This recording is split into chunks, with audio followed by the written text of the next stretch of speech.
और एक एक करके आप सभी एक्सपर्ट से तमाम पीएसयू स्टॉक्स पे बातचीत करेंगे। और अब एक बार फिर से थोड़ा सा मोमेंटम बनता हुआ दिखाई दे रहा है पावर को लेकर के, तो मैं चाहूँगा पावर को लेकर के से ही शुरुआत की जाए। अंबाला मैम से शुरू करते हैं। अंबाला मैम, गोदावरी पावर 1.5% ऊपर 277 का भाव देखने को मिल रहा है। आपका व्यू क्या होगा? अभी करंट लेवल पे क्या एंट्री ली जा सकती है? काफ़ी अच्छा मोमेंटम बीते कुछ दिनों में यहाँ पर बनता हुआ दिखाई दे रहा है। मुझे जस्ट 1 मिनट मैं लूंगी, बाकी 1 सेकेंड जी। अगर सिस्टम में कोई प्रॉब्लम हो तो आगे बढ़ जाएं, फिर आपके पास दोबारा आते हैं। No no no, not like that. हमारी को में स्टॉक ऑप्शन का अपडेट था, ट्रेड था, उसका अपडेट ही करना था बस। That's all, not to you, to our members. ठीक है, तो गोदावरी जीपीआईएल जो अभी है 277 पर है। फ्रेश लॉन्ग अभी भी कर सकते हैं। विपुल जी, आप मुझे इस चीज का क्रेडिट दे ही दीजिए, क्योंकि पिछले 2 महीने से लगातार अगर कोई ज्यादा बोल रहा है, मैं भी ऑब्जर्व करती हूँ चीजें, तो एनर्जी को लेकर के किसी का अगर एम्फेसाइज हो so it was me. And आप देख रहे हैं कि एक एक करके सारे जो भी रिलेटेड, जो भी एनर्जी के नेट में जितने भी स्टॉक्स आते हैं, डायरेक्टली प्रॉक्सी इन्वेस्टमेंट, सभी एक एक करके चल रहे हैं और अभी भी चलेंगे। तो एक रैली हो गई, अभी दूसरी रैली बाकी है। तो जो लोग इन्वेस्टर्स हैं, अभी भी आपके पास में मौका है कि स्टॉक्स में लाइन से 15 से 35% के मूवमेंट आपको इस ओवरऑल स्टॉक वाइज डिफरेंट होगा, मिल सकता है। तो उसको देखिए जहां पर आप एनकैश कर सके। Now coming back to the GPIL, अभी चल रहा है 277 पर, आज भी एंट्री कर सकते हैं। स्टॉप लॉस रहेगा अभी आपका थोड़ा सा बड़ा, 250 पर मेंटेन करिएगा। टारगेट आप यहाँ पर 252 रुपए, 252 रुपए का एक्सपेक्ट करिए। 277 पर अभी है। और पनिशमेंट आप लोगों को बड़े स्टॉप लॉस की मिलती है जब आप लेट आते हैं, तो दैट्स द ओनली थिंग। बाकी 292 रुपए का पहला टारगेट और लगभग 310 रुपए का दूसरा टारगेट यहाँ पर अभी भी पॉसिबल है। One can try for this. चलिए ठीक है, ये बात हो गई गोदावरी पावर को लेकर के। अगला शेयर सर, आपने क्रेडिट नहीं दिया। अरे पूरा क्रेडिट है मैम, आपको पूरा क्रेडिट है। ऊर्जा के अंदर जो ऊर्जा भरी है आपने, उसका पूरा श्रेय आपको जाता है ना। आपने अपनी ऊर्जा जो डाली है ऊर्जा सेक्टर के अंदर। अगली कंपनी लेकर के आते हैं अरुण सर, जीएमडीसी।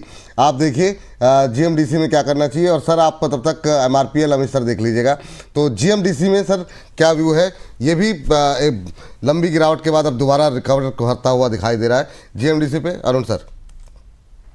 इनफैक्ट विपुल जी, ये मेरी जो लिस्ट थी विपुल जी, इसमें तीसरा यही था जीएमडीसी। ये थोड़ा लास्ट 20 मिनट में ऊपर आ चुका था, इसलिए मैंने इसको रिकमेंड नहीं किया है। पर 3 दिन से रिजल्ट्स आने के बाद 3 दिन से करेक्ट हो रहा था, मेजर सपोर्ट के आसपास है। इनफैक्ट बेस मेटल्स में आज एक मोमेंटम था, तो मेरी पिक थी विपुल जी, पर उतना मैं कॉन्फिडेंट नहीं था, इसलिए मैंने शेयर नहीं किए। पर एक्सेलेंट लेवल से पलटा है। मुझे लग रहा है 575 580 तक के लेवल्स इसमें स्टॉक में आ सकते हैं, जो कि इसका 20 डे मूविंग एवरेज है, वापस उसको टेस्ट कर सकता है। तो शॉर्ट टर्म बाउंस के लिए तैयार है स्टॉक विपुल जी। नीचे में 545 का एक सपोर्ट है, मुझे लग रहा है इसमें लॉन्ग साइड रहना चाहिए। फ्रेश खरीदारी की सलाह नहीं है, क्योंकि लास्ट कुछ देर में 7-8 रुपए चल चुका है। पर जिनके पास है उनके लिए 580 के टारगेट है। चलिए ठीक। इस बीच जो है ये सर, अभी हमारे जो दर्शक थे ना, ये बच्चे की फीस वाले, जो उन्होंने कहा था कि वो स्कूल कॉलेज की फीस देनी है, उनकी टिप्पणी आई है। कह रहे हैं सर मेरा कोई बच्चा नहीं है, मेरे को खुद की कॉलेज की फीस निकालने के लिए पैसे लगाने हैं। अरे प्रभु, रुला देते हैं। मतलब काहे, मतलब अपनी फीस देनी हो, बच्चे की फीस देनी हो। मुझे लगा कि शायद तो मम्मी पापा के पैसे से ट्रेडिंग मत कीजिए सर, है ना। जो फीस के लिए पैसे मिल रहे हैं उसको जो है उसी में लगाइए। थोड़ा बहुत कुछ रख लीजिए, पूछ करके परमिशन लेकर के घर से, वो करते रहिए। चलिए ठीक है, क्या ही कहा जाए। जी सर। हाँ जी सर। सर एक मैं ट्रेडिंग जर्नी और इन्वेस्टिंग जर्नी में 2004 से हूँ। ये जो भी जिन्होंने भी कमेंट किया भाई साहब ने, ये सारे उतार चढ़ाव और सारी गलतियां हम करके आगे आए हुए हैं। इससे प्रोफेशनल पर्सनल सारी लाइफ खराब हो जाती है। सारे हमारे पीछे पड़ जाते हैं, इन्हें पर्सनली हो प्रोफेशनली हो, हम बहुत परेशान हो जाते हैं। तो ऐसी गलतियां मत करिए। आज भी हमें ऐसे कमेंट्स आते हैं कि मैंने ये शादी के तैयारी के लिए पैसा इकट्ठा करके रखा था, वो लॉस हो गया। तो अब भाई साहब रिश्तेदारों के सामने क्या ही मुंह दिखाओगे, बोल भी नहीं सकते कि मैंने एफ&ओ में लॉस कर दिया। एक मेरा ही कजिन का बेटा है, अपनी सोने की चेन बेचकर 80,000 रुपए का नुकसान कर दिया। अब घर में बताने लायक नहीं है कि मैंने सोने की चेन बेचकर एफ&ओ में ट्रेडिंग कर ली थी। तो सर जो पर्सनल बिलोंगिंग्स हैं, जिसमें इमोशंस जुड़े हुए हैं, जिसमें आपके फ्यूचर प्लानिंग है उसको तो बिल्कुल भी छेड़छाड़ मत करिए। यहाँ पर दिन दुगना रात चौगनी दिखती जरूर है, लेकिन वो वही है सर, ये दूर से गुलाब का फूल अच्छा दिखता है, पास जाओ तो कांटे करते हैं। बात तो सही कह रहे हैं सर आप। अद्भुत। अरुण सर भी कुछ ऐड करना चाह रहे थे। जी सर, कुछ कह रहे हैं? विपुल जी, ये चीज काफी देखने को मिल रही है। सीरियस नोट पे कह रहा हूँ, लास्ट मैंने आपसे पहले शेयर किया था शायद फोन पे भी या फिर लाइव शो पे, कि आजकल यूथ में बैंक निफ्टी ऑप्शंस की ट्रेडिंग का कुछ ज्यादा ही आप कह सकते हैं वो एक सिनेरियो चल रहा है, जहाँ पे वो स्कूल कॉलेज की फीस या जो भी पैसा कहाँ से भी आता है वो ऑप्शंस में ज्यादा अपना लगाने की कोशिश करते हैं। तो इस चीज के लिए थोड़ा परहेज करने की राय रहेगी। ये उनकी अच्छी एज है विपुल जी। इनफैक्ट हम भी जब उसी एज के थे, इन्वेस्टिंग शुरू की थी, तो इन्वेस्टिंग के लिए अच्छा मौका रहता है इनके पास कि जो भी पैसा आता है अगर इन्वेस्ट करके रखेंगे तो ज्यादा बेटर है, ना कि बैंक निफ्टी के ऑप्शंस में आपको एक एक्साइटमेंट रहती है कि आप कॉलेज जा रहे हैं, एक्साइटमेंट के थ्रू ऑप्शन में ट्रेड कर रहे हैं। उस एक्साइटमेंट से दूर रहे, अपने ट्रेडिंग अकाउंट को बंद कर दे, डीमैट अकाउंट को चालू रखे। डीमैट अकाउंट में धीरे धीरे शेयर्स रखेंगे तो ज्यादा हेल्प करेगा। तो विपुल जी, पता नहीं जिन्होंने क्वेश्चन पूछा इनकी एज क्या है, पर बिल्कुल F&O ट्रेडिंग से दूर रहने की ही सलाह है। बिल्कुल सर, ये बात सही है। कॉलेज में है, कॉलेज में पढ़ाई लिखाई करें, इन्वेस्टमेंट करते रहें, ताकि जब आपको सही समय पे पैसे की जरूरत हो तो चलिए आगे बढ़ते हैं और रफ्तार पकड़ते हैं, बढ़ाते हैं। अच्छा, लेकिन अब पता नहीं मुझे टिप्पणी पढ़नी चाहिए कि नहीं पढ़नी चाहिए, लेकिन आई है तो इसको हल्के उसमें ले लेते हैं। अनिल सप्रा जी की टिप्पणी है, आप लोगों को भी दिख रही होगी, अगर दिख रही होगी तो। कह रहे हैं, विपुल भाई आपको नहीं लगता कि अरुण जी AR रहमान की तरह बहुत कम शब्दों में राय देते हैं, और विजया मैम शोले की बसंती की तरह बहुत ज़्यादा शब्दों में डिटेल में जो है राय देती हैं, विद नो ऑफेंड रिक्वेस्ट। तो ये मतलब दर्शकों की अनिल सप्रा जी की आई हुई है। चलिए MRPL पे टिप्पणी। हाँ हमारा मैम, मैं एक चीज को बहुत दिनों के बाद I observe something. Arun ji ने ना आज एक बात बोली, मैं सोच रही थी मौका मिले तो बोलूंगी, बट आई वाज लाइक कि ऐसे किसी के लिए बोलना चाहिए कि नहीं। आज इन्होंने एक बहुत अच्छी बात बोली, that I was not so GMDC के बारे में जब बात I observe that he said कि मुझे उतना कॉन्फिडेंस नहीं लग रहा था कि दूं कि नहीं दूं। You will find very rare people like this, जो कि मैं आपकी मतलब तारीफ कर रही हूँ कि आपने उस चीज को लोग छुपाते हैं इन चीजों को, कि when you are sitting at that place, लोग नहीं चाहते मतलब कि हम इस चीज को एडमिट करें। बट आपने जो बोला ना अमित जी, अरुण जी, वो बहुत ही ब्यूटीफुल था। मैं वेरी ऑनेस्ट, बहुत अच्छा, मतलब आई लाइक दिस। तो ये बहुत रेयर होता है, ये वाला ऑनेस्टी जो होती है ना, ये बहुत रेयर होती है मिलने के लिए, स्पेसिफिकली इन दिस प्रोफेशन। सो कुदोस आपको इसके लिए अप्रिशिएट। बहुत शानदार। अब 7-8 मिनट बचे हैं, अब 8 मिनट में जितने PSU स्टॉक डिस्कस करना चाहेंगे करेंगे। अरुण सर, MRPL, अरे अरुण सर, सर जी, हाँ सॉरी जी, MRPL लिया जा सकता है। 213 रुपए लगता है, स्क्रीन पर लग जाएगा कुछ ही दिनों में, ज्यादा टाइम नहीं लगेगा इसको। अगर ये 193 और 191 की रेंज में मिले, 187 के नीचे के स्टॉप लॉस से बाय करिए। करंट मार्केट प्राइस है 193 तक बाय करना है, 187 का स्टॉप लॉस, 213 रुपए के टारगेट। चलिए ठीक है, ये बात हो गई यहाँ पर MRPL को लेकर के। अगली कंपनी लेकर के आते हैं। शिपिंग कॉर्पोरेशन पे आज के ट्रेंडिंग स्टॉक्स में भी था ये, और इसको लेकर के आते हैं। मैम जरा देखिए 274 के आसपास ऊपरी स्तरों से हल्का हुआ है, लेकिन धीरे धीरे करके ये आगे फिर से बढ़ता हुआ। क्या व्यू रहेगा शिपिंग कॉर्पोरेशन को लेकर के? लेवल्स खाली, ठीक है, जो है पहले से ट्रेल कर लीजिए 265 पर, हिट हो जाए तो मुड़ के नहीं देखना। जो लोग बाय करने का प्लान कर रहे हैं, थोड़ा रुकेंगे तो बेहतर है, कम से कम 255 पे आने दो तभी बाय करना। रही बात कि जो ऑलरेडी है उनके लिए टारगेट सिर्फ ये है, फ्रेश बाइंग के लिए नहीं है। उनके लिए टारगेट आपको आज भी यहाँ पे 285 का वेट कर सकते हो, विद स्टॉप लॉस एट 265 बस। ठीक। एक दर्शक का भी सवाल है सर, अरुण सर कह रहे हैं क्या GMDC से NMDC अच्छा लगता है? NMDC में भी अच्छा मोमेंटम है, और सर तब तक आप सेल देख लीजिएगा आज पूरे मेटल पैक पे। सर ये जो अभी कहा जा रहा है कि फिर से रिवाइज करेंगे या रिवाइज कर सकता है ट्रम्प प्रशासन मेटल को टैरिफ को लेकर के, उस पर को लेकर के अभी आपका व्यू क्या है मेटल पैक को लेकर के, और पहले NMDC? बिल्कुल, पहले तो विपुल जी अंबाला मैडम का थैंक यू, जो भी काइंड वर्ड्स उन्होंने कहे। सेकेंडली विपुल जी, डेफिनेटली मुझे लग रहा है डोमेस्टिक स्टील प्लेयर्स जो है, खासकर सेल, टाटा स्टील, अगर ऐसा कुछ होता है तो मुझे लग रहा है बड़ा बेनिफिशियरी ये हो सकते हैं। टेक्निकली दोनों मजबूत है, खासकर टाटा स्टील की मैं बात करूं, 200 का लेवल स्ट्रांगली उसने होल्ड किया है, तो टाटा स्टील में डेफिनेटली बाई या होल्ड करने की ही सलाह है। बाकी सेल में भी मुझे लग रहा है विपुल जी मोमेंटम बन सकता है, 165 166 तक के लेवल्स सेल में भी आ सकते हैं। तो खासकर स्टील और एल्यूमिनियम दोनों में मेरी व्यू पॉजिटिव नजर आ रहा है, तो ये दोनों स्टॉक्स काफी अच्छा करेंगे। बाकी एक क्वेश्चन शायद उन्होंने पूछा एनएमडीसी या जीएमडीसी में कौन सा लेना चाहिए। विपुल जी अगर मेरी प्योरली अगर दोनों में से मेरे को एक चुनना चाहे तो मैं डेफिनेटली एनएमडीसी के साथ ही जाऊंगा, क्योंकि स्लो मूवर है, स्लो एंड स्टडी स्टॉक चलता है, तो उसमें ज्यादा दिक्कत होती नहीं है। तो एनएमडीसी मेरा प्रिफर्ड पिक रहेगा। पर चूंकि जीएमडीसी अभी मोमेंटम में है, थोड़ा अच्छा मूव देता है, तो ट्रेडिंग पर्सपेक्टिव से जीएमडीसी को जरूर देखे। पर अगर कोई लंबा रखना चाहता है, आराम से होल्ड करना चाहता है, तो हमेशा से मेरा एनएमडीसी एक फेवरेट पिक रहा है।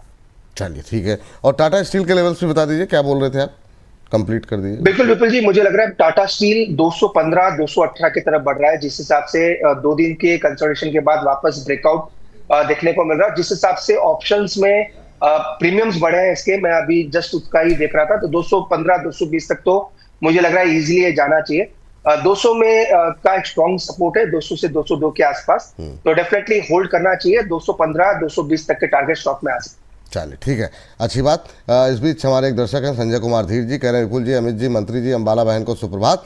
कह रहे हैं विपुल जी आप मुझे इन तीनों लोगों का पता दे दो, मैं बगल में मकान किराए पर लेकर के इनसे सलाह लूँगा।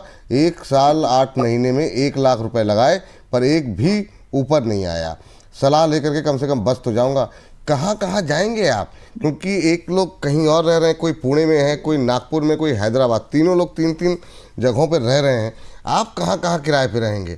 चलिए खैर, विचार अच्छा है। दाम इतने बड़े हैं, घर खरीदना इज नॉट आसान बात आज की डेट में, रेंट भी बहुत महंगे है। चलिए, माला मैम ने बता दिया रेंट बहुत महंगा है नागपुर के अंदर, तो वहाँ रुकना जो है ना। चलिए ठीक है, ये बड़ी अच्छी बात आपने बताई। यस सर, मेटल को लेकर के आपका रिव्यू नाल्को हिंडाल्को में या हिंदुस्तान कॉपर और जिंक में जरा बताइए सर, क्या करें अभी। सर अभी सेल पे पूछा था, मुझे ऐसा लगता है कि सेल 160 के आसपास अभी चल रहा है। एक्सटेंडेड रैली ट्रिगर हो सकती है, लेकिन बहुत ज्यादा पोटेंशियल नहीं लगते। 165 और 168 रुपए तक दिखता है, और ओवरऑल अगर इसकी रेंज की बात करें तो 151 रुपए और 170 रुपए की रेंज पे ही नजर आएगा। अगर इनकेस कभी ब्रेकआउट आता है 170 के ऊपर निकलता है, तो वो पॉसिबली फॉल्स ब्रेकआउट होगा और वहां से वापस से प्रॉफिट बुकिंग आने की उम्मीद बनेगी।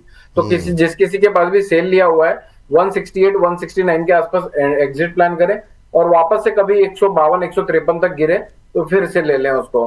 तो इस रेंज का फायदा उठाइए, 150 और 170 के बीच की।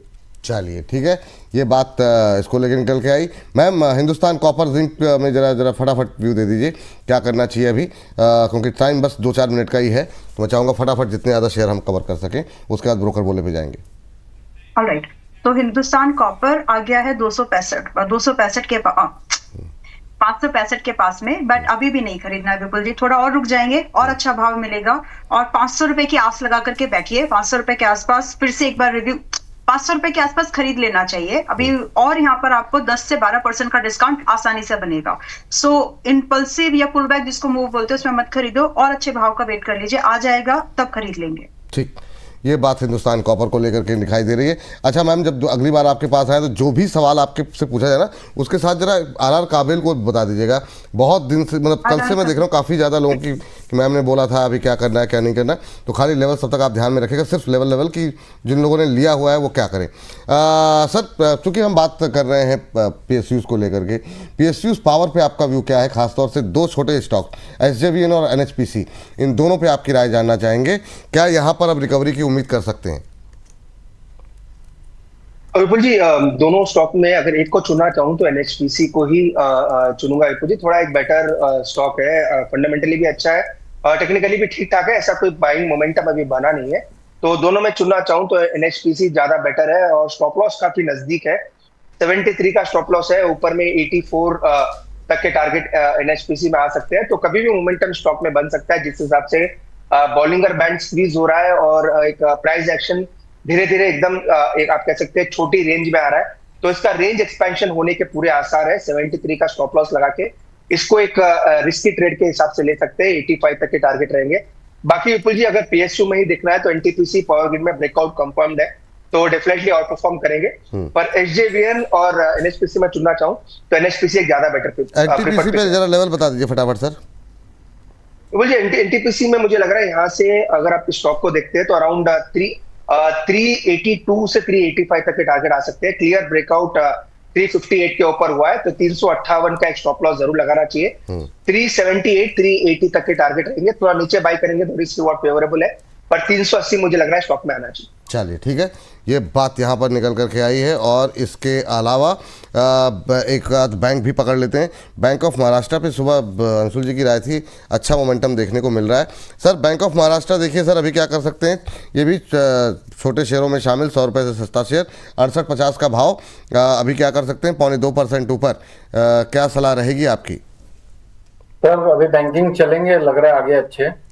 तो बैंकिंग में अगर किसी ने पोजीशन बनाई हुई है, पूरे ओवरऑल बैंकिंग सेक्टर मुझे अच्छा लग रहा है। बैंक ऑफ महाराष्ट्र की बात करें तो 71 रुपए तक आराम से टेस्ट कर सकता है। 68.50 का भाव चल रहा है, किसी को फ्रेश लॉन्ग करना है तो बिंदास कर सकता है। 66 रुपए के नीचे का स्टॉप लॉस और पोटेंशियल टारगेट 71.50 के। ठीक है मैम, आपसे राय आरईसी पीएफसी पे सिर्फ लेवल्स मैम, और कुछ नहीं, क्योंकि टाइम बिल्कुल एकदम बाउंड्री पे है हम लोग जी। ओके, आपने आरआर केबल भी बोला था। हाँ, पहले आरईसी पीएफसी के साथ यहाँ पे कुछ खरीद सकते हैं क्या, क्योंकि पीएफसी में जब से मर्जर की बात आई है अच्छा मोमेंटम देखने को मिला है, तो क्या करना चाहिए? तो जी पीएफसी जो पहले से है रिकमेंडेशन पर होल्ड कर जाइए। जो अभी अभी नए के लिए बाय बता करना दीजिए चाहते हैं अभी भी बाय कर सकते हैं विपुल जी। 421 के प्राइस पर ये अभी है। 450 और 480 एक्सटेंडेड टारगेट से जो आ जाएंगे। स्टॉप लॉस सभी लोग मेंटेन करिएगा इस बार 390 रुपए का। दूसरा यहाँ पर रेक लिमिटेड है जो कि 365 रुपए पर है। फ्रेश लॉन्ग बिल्कुल कर सकते हैं। स्टॉप लॉस यहाँ पर बहुत ही छोटा है, सिर्फ 330 रुपए का स्टॉप लॉस मेंटेन करके 365 पर खरीद के हम यहाँ पर 390 रुपए का, एक्चुअली 400 रुपए का पहला टारगेट यहाँ पर एक्सपेक्ट करेंगे। दूसरा टारगेट 435 का। ये दो टारगेट के लिए पीएफसी में भी फ्रेश लॉन्ग बना सकते हैं। रही बात आरआर केबल, होल्ड है। जिस भी रेट की आपकी बाइंग है, क्योंकि अभी यहाँ पर जो फर्दर आपके लिए टारगेट बनेंगे वो 1480 पहला टारगेट के लिए आप इसको होल्ड कर सकते हो। 1530 सेकंड टारगेट के लिए होल्ड कर सकते हैं। Now you please shift your stop loss at 1350। 1350 पर स्टॉप लॉस मेंटेन करके दो टारगेट का वेट करेंगे। सर आपकी राय जानना चाहेंगे यहाँ पर यूनियन बैंक को लेकर के, और बैंकों में अभी कुछ खरीदने लायक है क्या Arun sir? Union bank excellent chart है विपुल जी, पर काफी एक्सटेंडेड रैली हो चुकी है, तो यहाँ पे मेरी खरीदारी की सलाह नहीं है, पर एक स्टॉप लॉस जरूर रखना चाहिए 189 के आसपास। 189 इसका एक ब्रेकआउट लेवल है। एक्चुअली इसका ब्रेकआउट लेवल विपुल जी 186 है, पर 189 पे ट्रेलिंग स्टॉप लॉस रखना चाहिए। तो बाकी नई खरीदारी की सलाह नहीं है। मुझे लग रहा है विपुल जी जिस हिसाब से पीएसयू चल रहे हैं इनमें आउट परफॉर्मेंस अभी भी रहेगा, पर करेक्शन का वेट करेंगे विपुल जी फ्रेश खरीदारी के लिए। जिनके पास यूनियन बैंक है 189 का ट्रेलिंग स्टॉप लॉस जरूर रखना चाहिए। सर मिधानी आप देख लीजिए अमित सर, मिधानी में क्या करना चाहिए अमित सर? काफ़ी सारे ये हमारे चैट बॉक्स से आए हैं, और पीएसयू कंपनी है, मेटल डिफेंस दोनों का कॉम्बिनेशन, अभी मिधानी कैसा लग रहा है sir Amit sir? Yes, Midhani नजर जी, मिश्र धातु निगम के नाम से मिल जाएगा, कोड मिधानी के नाम से MIDHANI। यस सर, पोटेंशियल तो लग रहा है सर, लेकिन थोड़े करेक्शन में बाय करना चाहिए। 364 रुपए के आसपास का भाव लग रहा है। 358 रुपए के आसपास लॉन्ग कर सकते हैं। 348 रुपए का स्टॉप लॉस, टारगेट 370 और 378 के। ठीक मैम, मैम लास्ट आपसे ही बीएल के साथ क्लोज करना चाहेंगे सेगमेंट को, और फिर हर्ष से शुरुआत करेंगे।